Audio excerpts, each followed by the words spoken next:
குருபியோ நமஹ. நாளிதம் ரிஷபராசினியருக்கு ராசிக்கு 3ஆம் இடத்து அதிபதினு சொல்லக்கூடிய சந்திர பகவான் ராசிக்கு 10ஆம் இடத்துல ஒரு சிறப்பு உயர்வு மேன்மை, தனயோகம் உண்டு, தனலாபம் உண்டு, பிரயாணங்கள் உண்டு, பிரயாணங்களால் நன்மை மேன்மை உண்டு.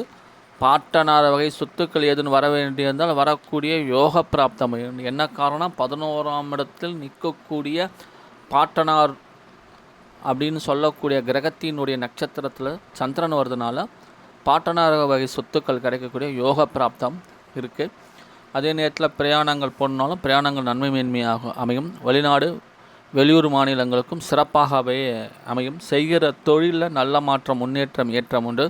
ஏன்னா பார்க்கும் மற்ற ராசி நாயரை காட்டும் ரிஷபராசினியர்களுக்கு பார்த்திங்கன்னா சனி யோகாதிபதி ஆடுவான், தர்ம கர்மாதிபதி. அதனால சில நேரங்களில் சில யோக பாக்கியம் பெற்றவர்களுக்கு பார்த்தா கோவில் கைங்கரிய பணிகள் செய்யக்கூடிய வாய்ப்புகள் உண்டு. தொடர்ந்து நல்லா தந்த அனைவருக்கும் நன்றியினை தெரிவித்துக் கொள்கிறேன். சேனலை மறக்காமல் சப்ஸ்கிரைப் செய்யுமாறு கேட்டுக்கொள்கிறேன். நன்றி, வணக்கம்.